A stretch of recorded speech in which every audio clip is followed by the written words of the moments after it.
Online. Thanks, DG. At the moment, we don't have any callers. Okay. Ngaba from the WhatsApp line. Thank you, DG. We have. Oh, sorry. Thank you, DG. We have one so far. Well, one journalist who sent 3 questions. It's from Lindo Kuhle from ENCA. He's asking, what is the plan for people who depend on PRASA, given that they are not ready to open? He's also asking, how are you going to make sure that public transport keeps to the rules and restrictions? We know the body sanitizer has been taken away at Rea Vaya bus stops. Isn't this supposed to be mandatory? And lastly, can sports bodies travel to non-hotspots to play or to resume play since they can't play in hotspot areas? That's it. Okay. There's another one, DG. It's from Nokukanya, and she's asking, last night, Health Minister Zweli Mkhize said there is no scientific evidence supporting the use of human tunnels to disinfect or sanitize people, and that, if anything, the chemicals might be harmful. One, can you please tell us how you had arrived at authorizing the use of these tunnels at taxi ranks and Gautrain stations?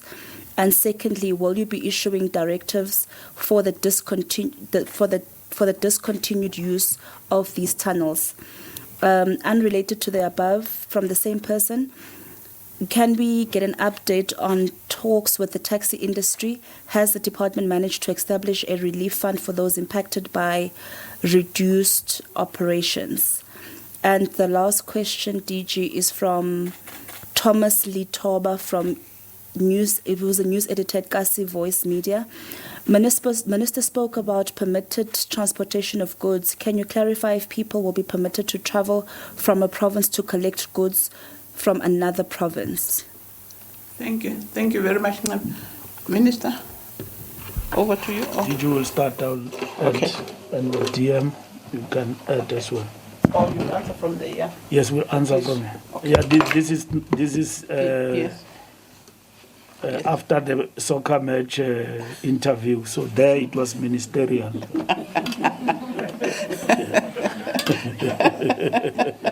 DG.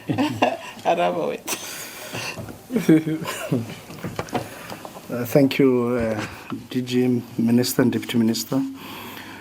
The question about interprovincial travel by Thomas Litoba, of whether people can travel between provinces to collect goods, I think maybe must be put into context, because you are not talking personal luggage that a person carries. You are actually talking transportation of goods, meaning that either it's a buggy or it's a truck or whatever it is to in between provinces. The current regulations allow for business travel interprovincially, and in any case, logistics companies have already been doing work in respect of this matter of moving goods between one province to the other. And even from delivery's point of view, this has been done already. So the answer then is a yes. But the question of whether, because I also know that there are people who are small entrepreneurs who do not have a buggy or anything and use public transport. They move from one province to the other and go to a market or a store to go buy some things that they also carry along with them inside public transport to travel to the next province. If it is purely for that purpose, for business purposes, and you have an interprovincial travel permit, yes, certainly you can travel between the two to obtain your wares and your goods that you require in that regard. I hope that will answer that question. The issue of tunnels, no one has all the answers, and the disease is a new disease. A lot of research is being done globally about this matter, and the body of knowledge grows every day. And as we we move along and we get to be clearer about certain things and we get to know more about other things, we also adjust our regulations and adjust our intervention and mitigation measures to keep up with the time. I'm sure that you would recall that in level 5, in the maritime space, we had taken a decision that we will sanitize all cargo that comes from high-risk areas.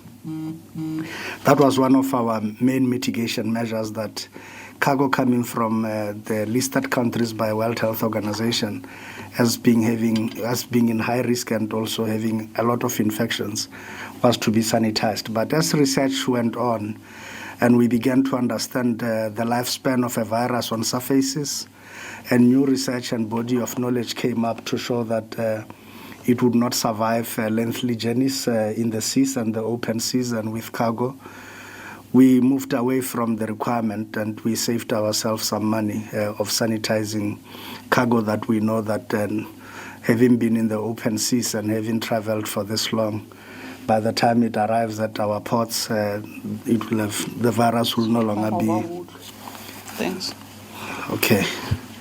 The virus will no longer be alive by the time it arrives at our ports. And we have since adjusted those regulations to meet up with the requirements of what we are faced up with right now. So even with the sanitization tunnels, or the human tunnels as they are being called, we had piloted this, we had looked at it, and we had other laboratories that have tested not necessarily alcohol-based sanitization, but other chemicals, lighter mixtures of peroxides and all of that.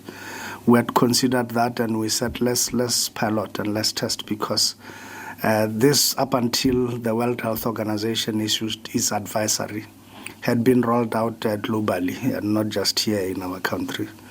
And we're still at pilot phase when the advisory came out to say it's advised against, and that the benefits may not be there at all, and in fact it may actually cause harm. So from that point of view, we have reviewed that, and the Minister now in presenting had highlighted that we will certainly ensure that they are not utilized at any of our facilities transportation-wise.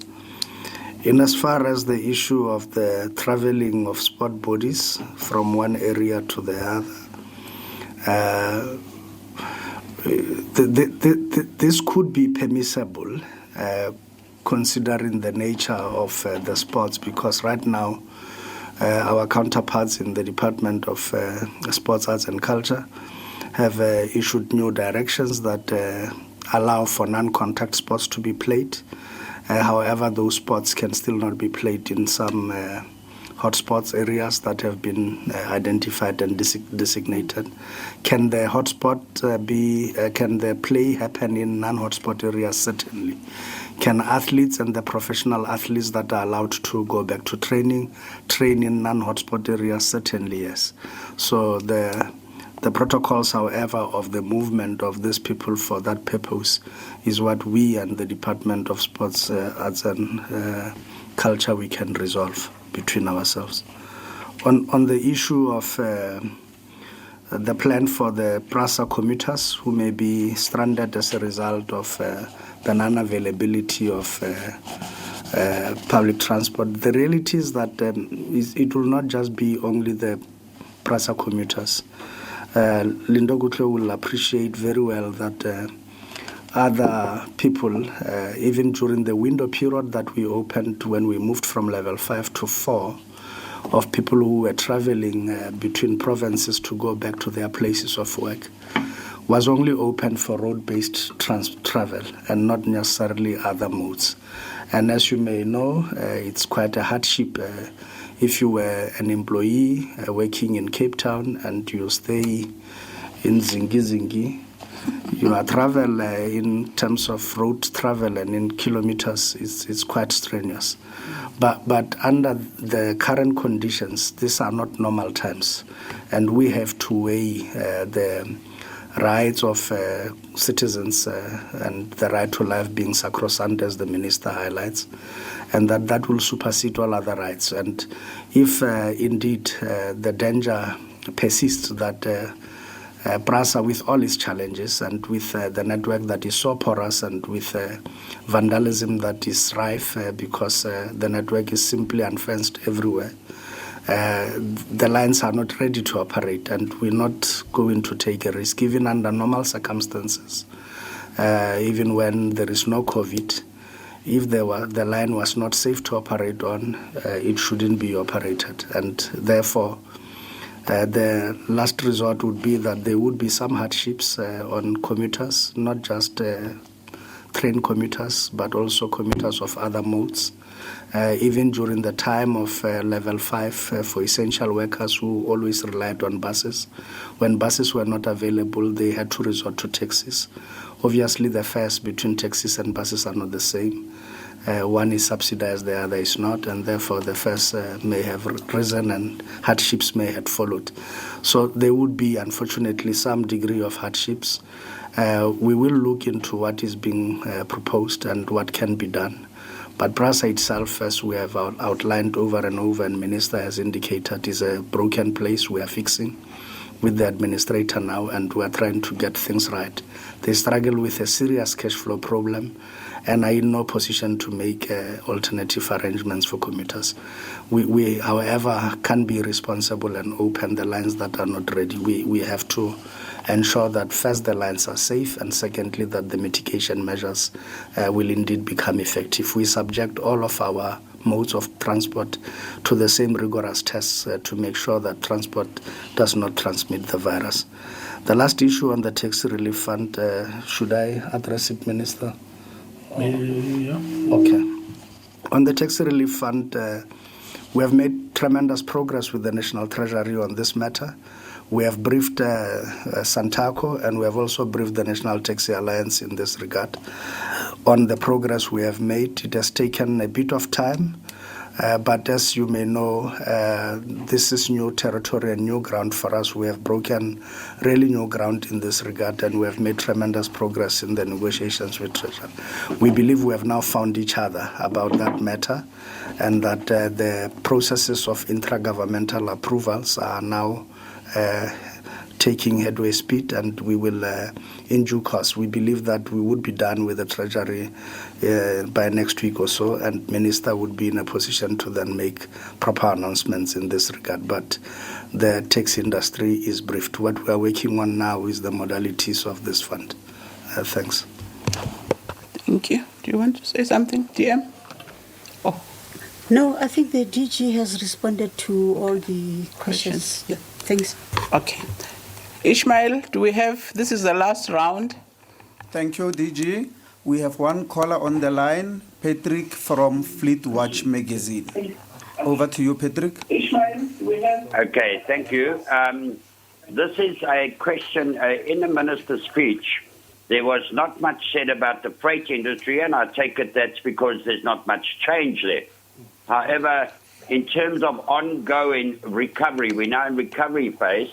Is the minister aware of the border delays, such as at Lebombo, which is now resulting over the past 2 to 3 weeks in 13-kilometer queues of trucks, and many truck companies are now taking their trucks off that route, and you're going to lose about 600 trucks from the Chrome route.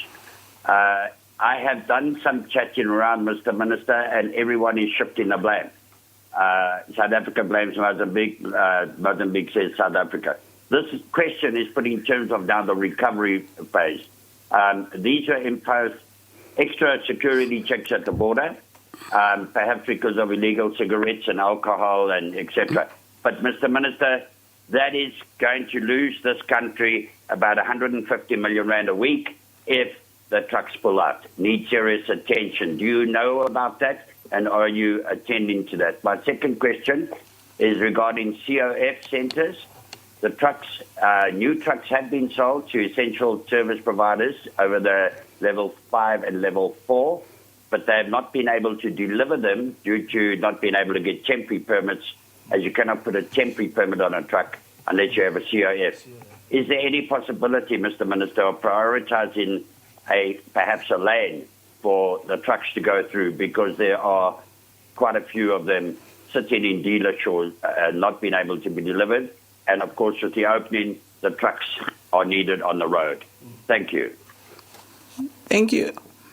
Sorry, DG, we have another caller, Tulasizwe from ENCA. Okay. Minister Mbalula, good afternoon. I have a question about your participation in a session with AKA on his new television channel.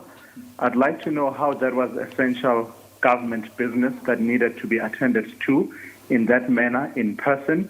TV channels are doing interviews remotely. That briefing you are holding there is remote, just to break the cycles of infection, to make sure that we don't have people coming to studios, and as far as possible, interviews are done remotely.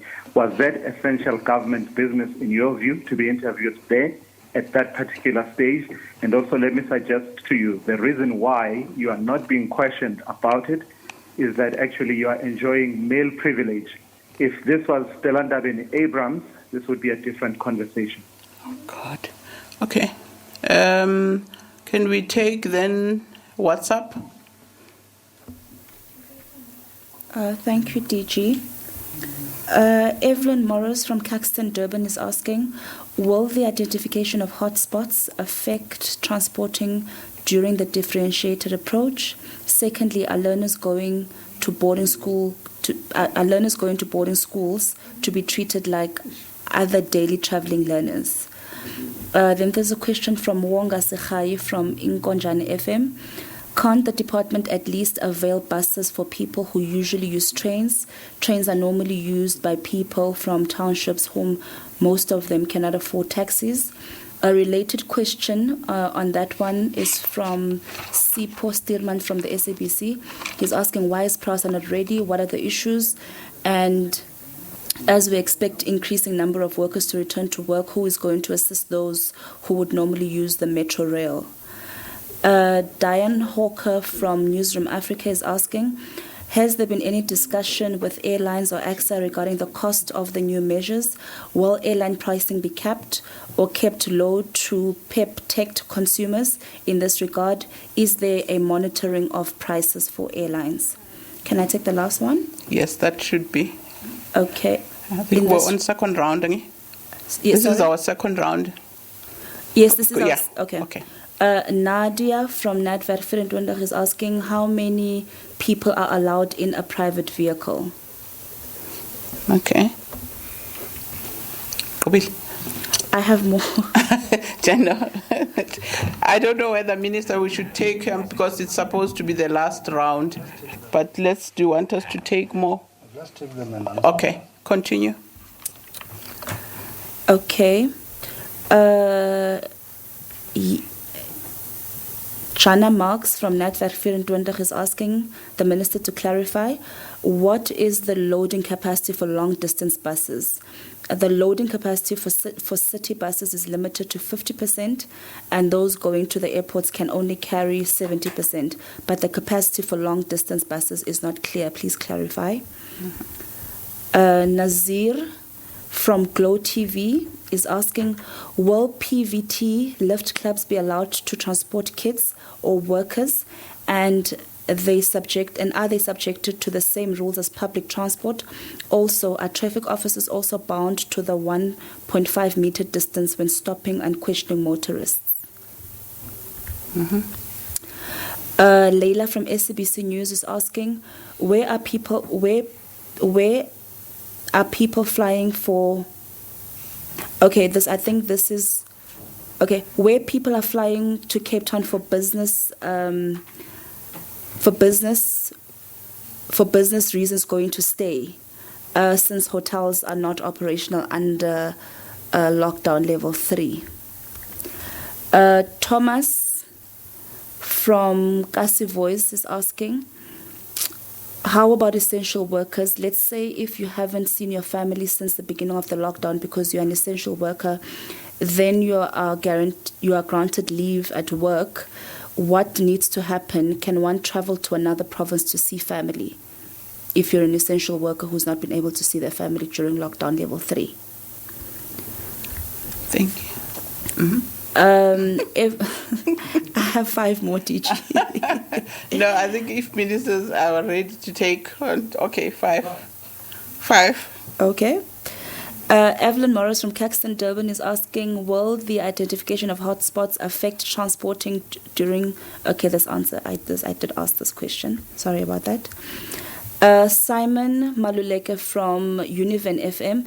As Minister is saying, 50% buses and 70% for minibuses. In some areas around Limpopo, people use one bus which pass through the area to workplaces early in the morning and return later in the evening. And it is hard to get public transport in those areas. Won't this cause some people to break the rules in that regard? Angelo from CGTN is asking, will AXA and other SOEs get government funding or guarantees? Will other domestic airlines get funding from government since they've been grounded as a result of the lockdown? Antoinette Slabert from Rapport is asking, what about the George Airport? At what levels will this airport be operational again? And what are the permit requirements to fly? How does that look? Yes, that's what I have for now. Thank you, DG. Thank you. Minister will deploy. I prefer DG to deal with the questions and then I come later. Operational stuff. Okay. Thank you, Minister. Let's start with the question by Fleet Watch magazine, which is asking about the long queues of trucks at the Lebombo border. I think generally since the beginning of lockdown, even at level 5, we have seen with the new heightened measures and also with the suspension of the permits by the Cross-Border Road Transport Agency, which are meant to facilitate quick and easy movement of cargo trucks. This has created significant delays. Are the delays necessary? Of course, the measures that have been put in place are absolutely necessary, but the delays are now seen that they are there. We have had similar delays in maritime with ships going as far as up to 50 nautical miles into the sea from the mouth of the main harbour at Durban, and we have also seen many of our borders under extreme pressure. Beitbridge too suffered a lot, and in the recent times, like last week, after Botswana imposed, after it got one truck driver from South Africa who tested positive in Botswana, they then imposed a mandatory testing regime for all trucks and truck drivers coming from South Africa into any of their land borders. And with that, other truck owners have now diverted their traffic to avoid Botswana and to go, and this has also created additional pressure. Of importance is that, yes, we are not really interested in the blame game, who's who. The SADC protocol on the movement of trucks between the borders during COVID is there. Ourselves and Mozambique are both signatories to that protocol, and we are in agreement. We will not point fingers about who is not doing what they are supposed to do. But as you can see, the queue is not on our side. We are processing the trucks that need to leave our shores into the other side, but the queue is on the other side coming into here. So that should tell you the story. You should have your answer as to where the blame must lie, but we are not going to point fingers at anybody.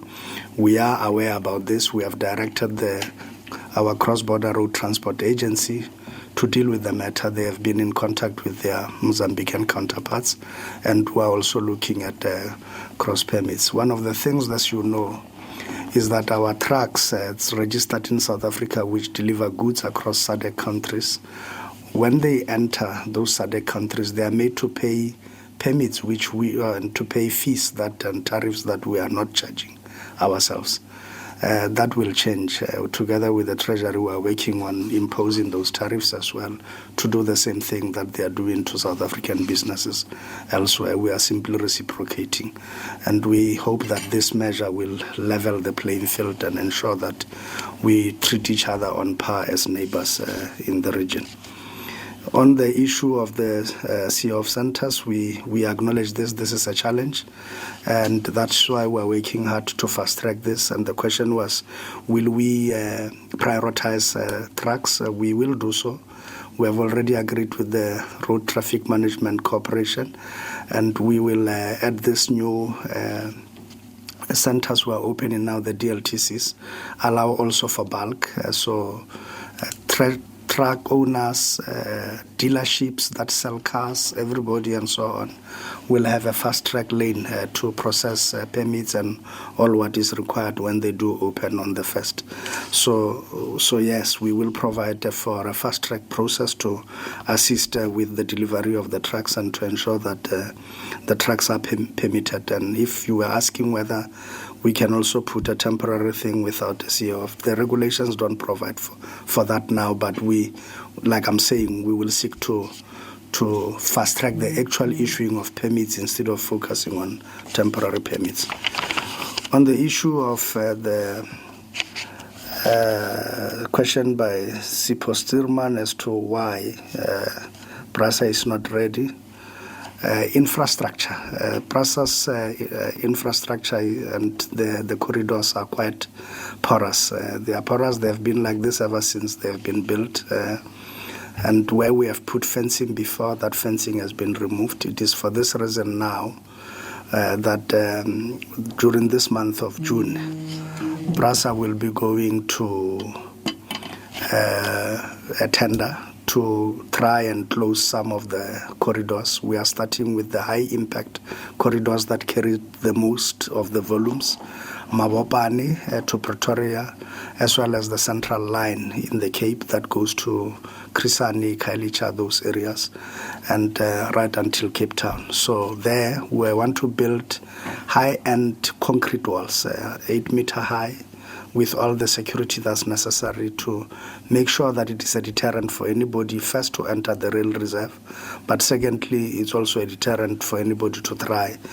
Such a wall you can't steal. If it's bricks, we have seen with Sanral that on the N1 there next to Carousel, Hammanskral, that brick, people break it brick by brick, and they go, you can even see the houses there at Marukulung.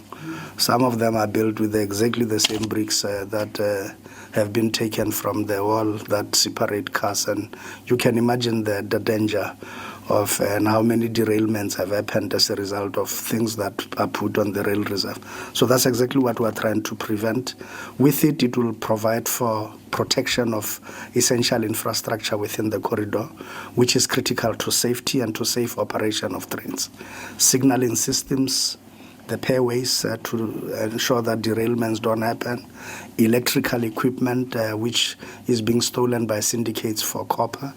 We will seek to protect that, and I think that's the biggest reason why PRASA is not ready. There's been huge vandalism of the corridors that were identified, and we are looking now at addressing that once and for all. Will we cap the airline prices? We aren't at that stage yet, but what we know is that the airlines have indicated that if we do not consider favorably their operations, including operational times, they may have to review the situation. We have agreed with them that from day of operation, once they start operating and the aircrafts are in the sky and passengers are booking, we will again meet with them in 2 weeks' time to do a re-evaluation and an assessment. Should the need arise for them to do so, we will ask our economic regulator, which is the Economic Regulation Committee for Aviation, to work with us and the economists to assist us in as far as the determination of what then the likely prices could be. Then at that stage, it's only then we can talk about the possibility of capping the prices or not, and we can also request on a voluntary basis the Competition Commission to look at whether the prices are within the necessary range or not. Will the learners that are going to boarding school be treated the same way as learners who travel daily? Certainly no. I think they would need just a one-way permit to go to school for the duration they're going to stay at boarding school. And those that travel daily, there is a separate arrangement with basic education by which school principals can be able to stamp a form and give to the learners confirming that they are learners at that school. That is what can be utilized on a day-to-day basis. Nadia of News 24 and Jana are asking about the loading capacity of buses for long distances.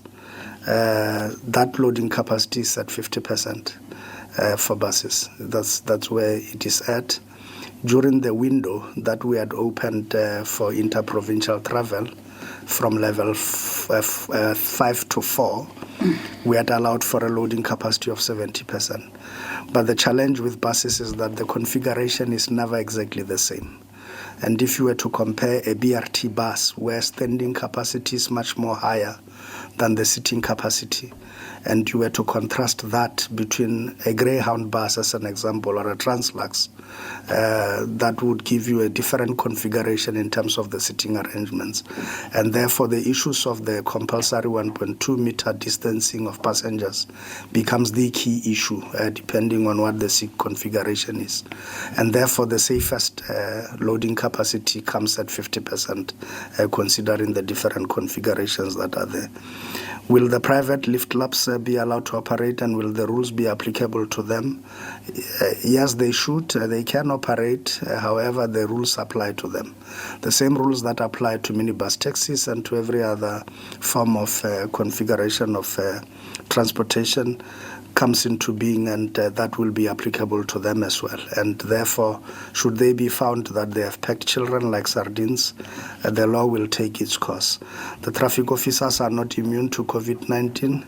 1.5 meter rule also is applicable to them. And those that do not comply with that rule, motorists are free to report them to the hotline of the RTMC so that their matters can be investigated. But certainly, the 1.5 meter rule is applicable to them.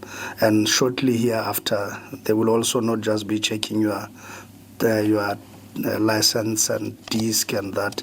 They'll also be checking your temperature and screening as part of the bigger cohort of what we are doing.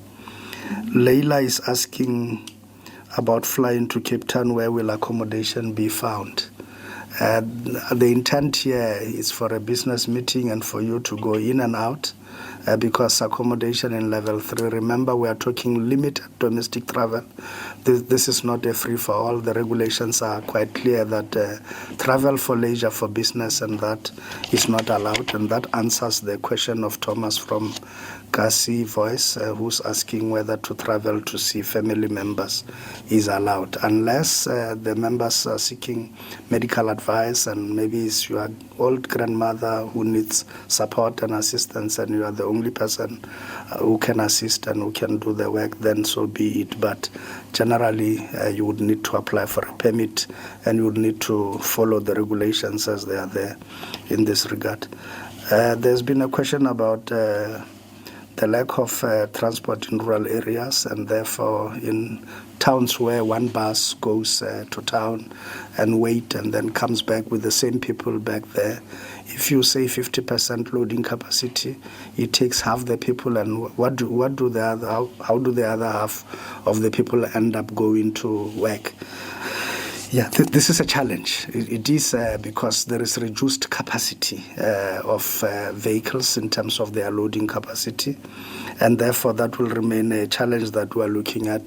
Does it mean that other new players can come into the space to fill in the vacuum? Certainly yes. And are we ready as the Department of Transport to issue temporary permits during these lockdown levels to support new players to enter and to take up the shortfall? Certainly we are ready for that, and we would be issuing temporary permits to that extent. The question pertaining to the funding and guarantee that we should give for airlines, we aren't giving any, as the Department of Transport, any guarantees or funding. The funding must be sourced from the funds that the state has created as relief funds and as business support funds for purposes of this, including for airlines and all other enterprises in our economy, including those that operate in the transport space. We are ready, obviously, as the Department of Transport to provide additional support to any of our operators that seek assistance to access this funding, and we would be able to put in a good word for them. What level will George Airport operate in? Level 1. That is, when we arrive to level 1, all the remaining smaller airports, including Van der Boom, Hoedspruit, and all of them that we have not done anything, including those that run private landing strips, Pilanesberg, and so on, all of those ones will come in at level 1. This has always been envisaged and planned in that way. Should the need arises and should the infection curve flatten faster and so on, we may review the situation. But however, as it is per plan, it's in level 1. And what permit will we issue to that effect? The same operating permit that we normally issue for things to operate that will operate as such. I don't know whether I've missed anything, but I believe I've covered everything. Yeah. Thank you, Chair. First, I think we need to answer the question about PRASA. When COVID-19 visited us, we were in the process, and we're still in the process of rebuilding PRASA to be a formidable force. And we have taken decisions with regard to PRASA to ensure that we've got intervention there. Under normal circumstances, if PRASA was a well-oiled machinery, we wouldn't be asking many questions about its viability and its capacity to deliver in times of COVID-19. But we know that we've got challenges of congestion.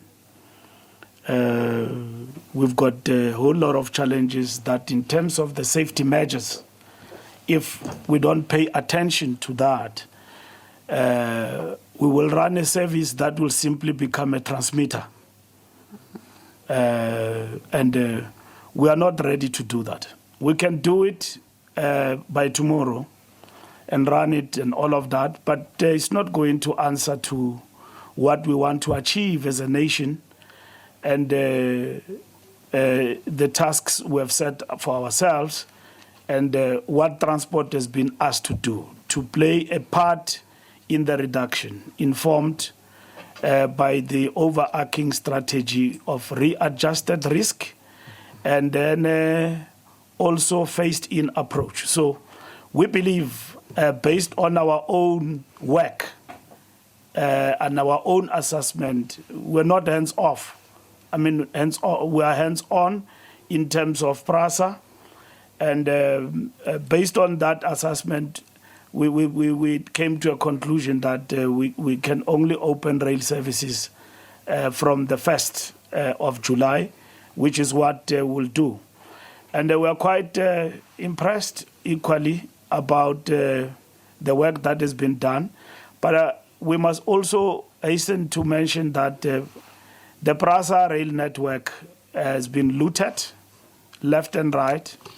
And with some of the regulations that we introduced affected the work that was being done in terms of refurbishment, new construction the DG was talking about to protect the rail network, because work came to a standstill. But at level 3, that work is going to continue. At level 4, that work is continuing.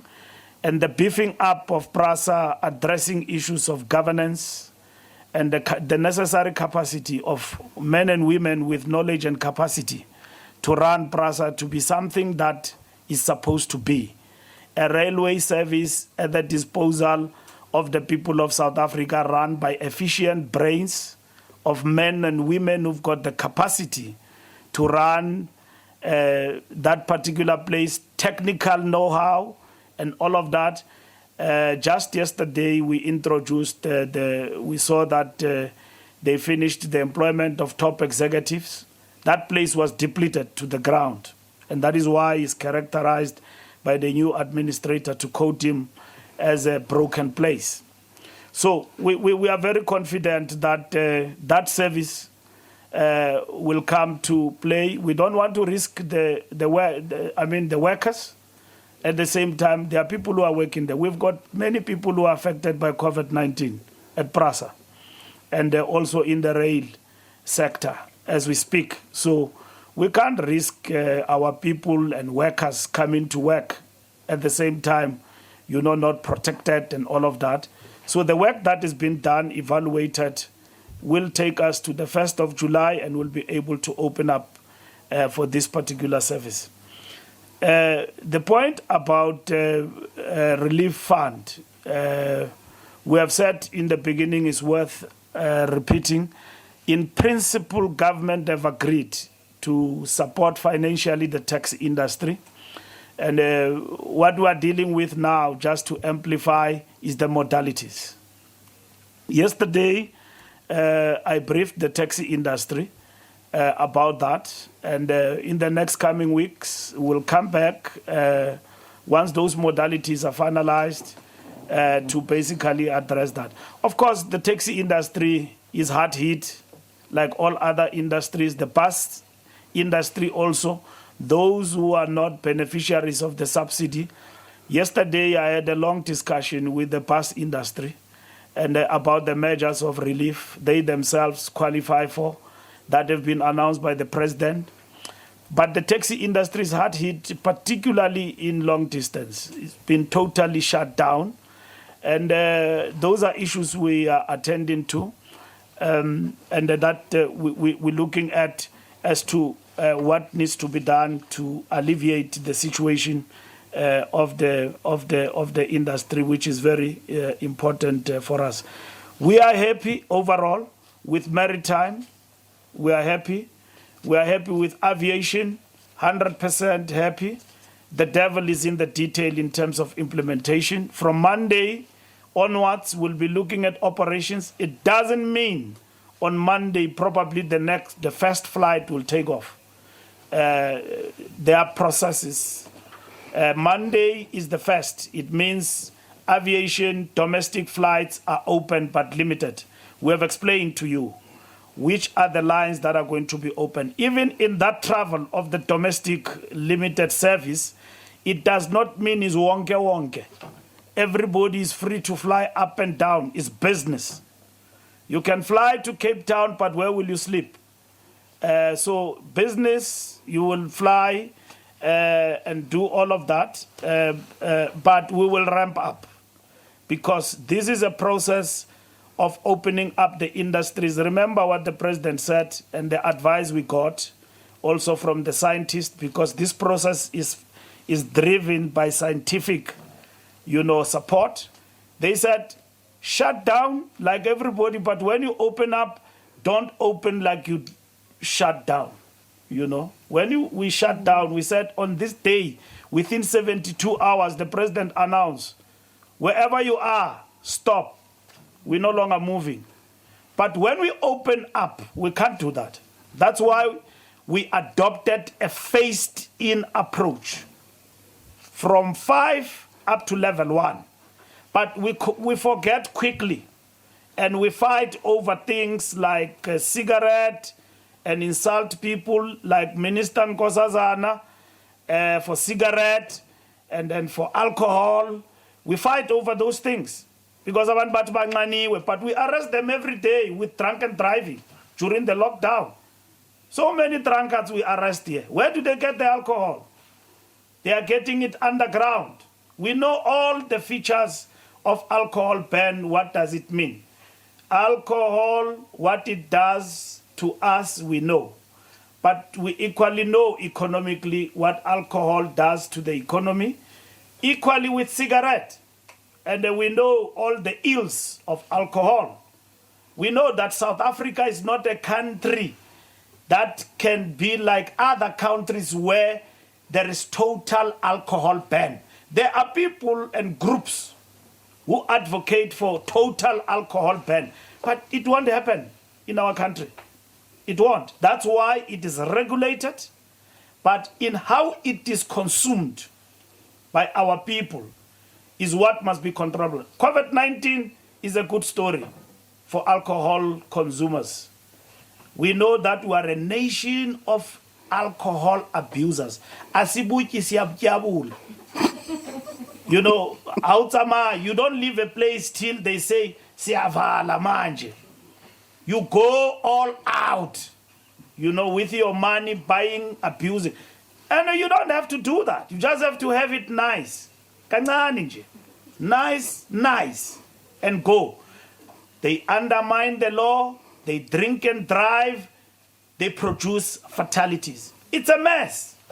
Now, alcohol must be controllable. Now we say alcohol is available from this day to Thursday. It's not Nkosazana's decision. It's government decision. It's not Nkosazana's decision that cigarette is banned. You may not like it because you are a cigarette smoker, but we are told that cigarette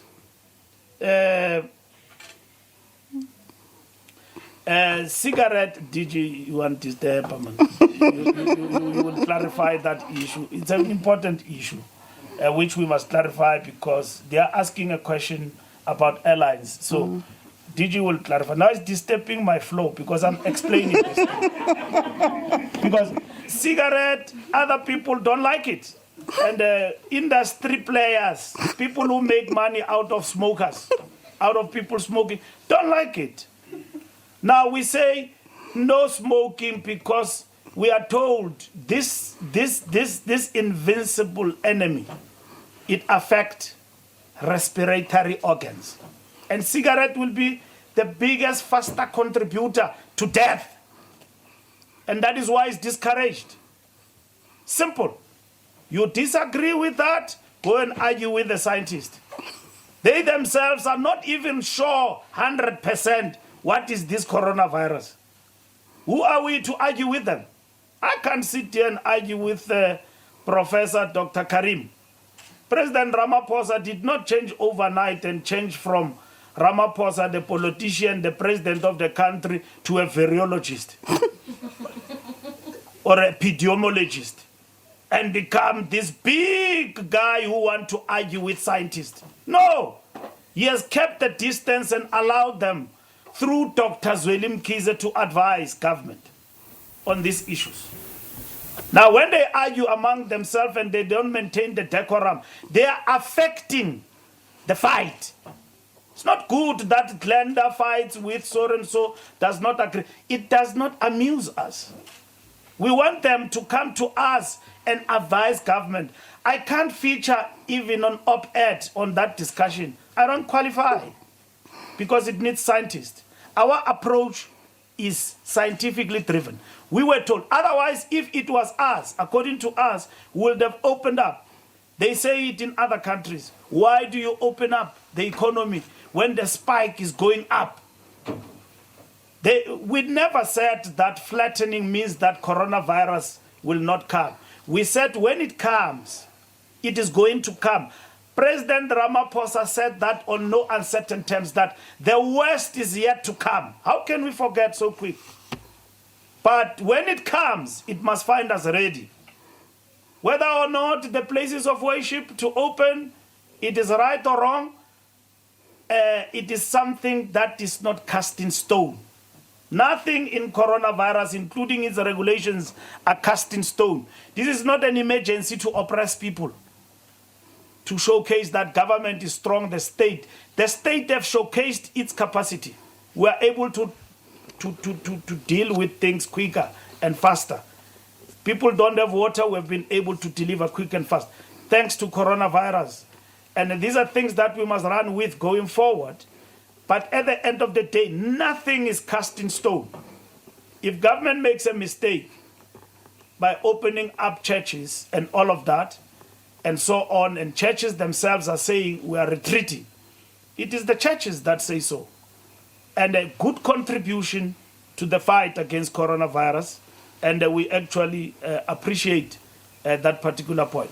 So we've got a plan of where we are heading to, and at the same time, that plan is a plan of working together with everybody in relation to the fight against coronavirus. So we are one in terms of the Department of Transport. We are fine with public transport, the taxis.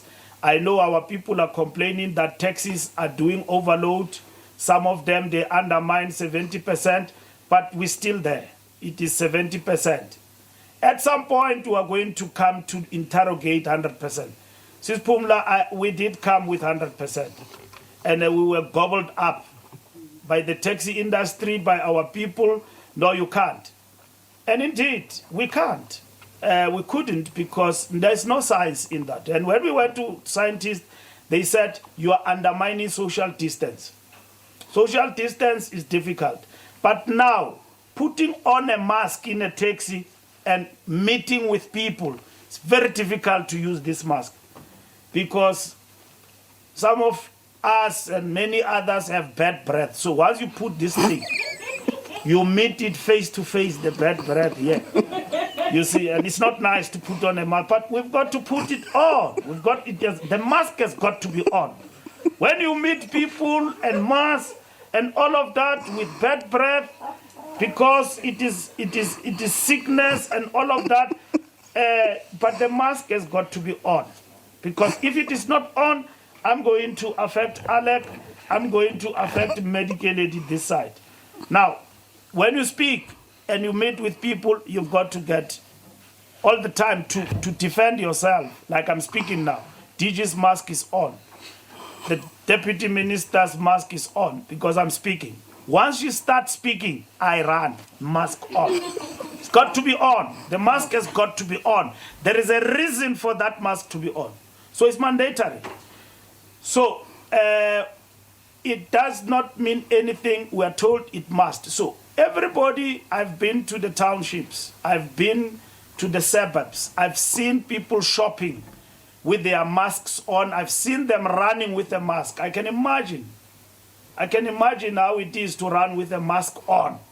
But they run with their mask, they comply, they are on point. They know, like we know, that it is not for me, it's not to please government, it's for my safety. It's for my safety and it's for your safety. It's not to make government feel good that we are complying. And government must not abuse equally. We must not abuse our people. And that is why we talk to our people all the time.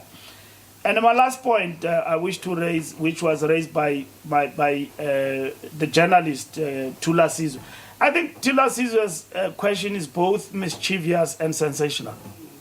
It is mischievous in the sense that he himself is a journalist, is asking a question, why was the question not asked? He's got all the rights to ask the question. But he says that the question is not asked deliberately because of certain circumstances that he defines. But he's incorrect, because he's got all the right, like he asked now, which he will know that in terms of the regulations, media is an essential. We've been going up and down with the media, not only with visual. I've been with the media everywhere, and maintaining social distance and observing the protocols everywhere. But media is essential. Secondly, he knows that if I had, he is mischievous. He knows that if I had broken the rules, he doesn't have to make me a favor. He must take me on, and I'm challenging him to take me on the regulations that I've broken by going for a television interview. Which regulation have I broken?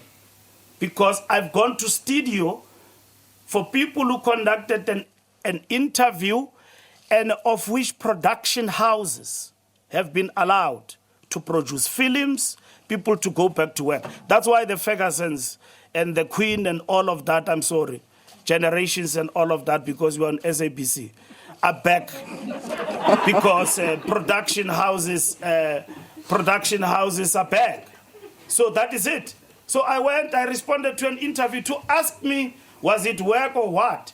really sensational. He basically wants people to attack me, to lampoon me, to loot me, to vandalize me, and then I must follow Stella. President must suspend me because I did something irregular. Yes, if I'm doing something irregular or whatever that is the case, everybody will follow the line. Now, he asked this question when I'm here to clarify people about transport measures. So, Pumla, I have to respond to that, to say to him that he knows the regulations. And if there are regulations that have been broken by my appearance and accepting an interview by a show, production house, then he should raise that particular issue with the authorities. There is a police station surely not far away from ENCA studios. He can march there, or he can at the same time come to me and ask me, and not wait for a special occasion to divert the whole nation, to focus on something else, and that is not the point.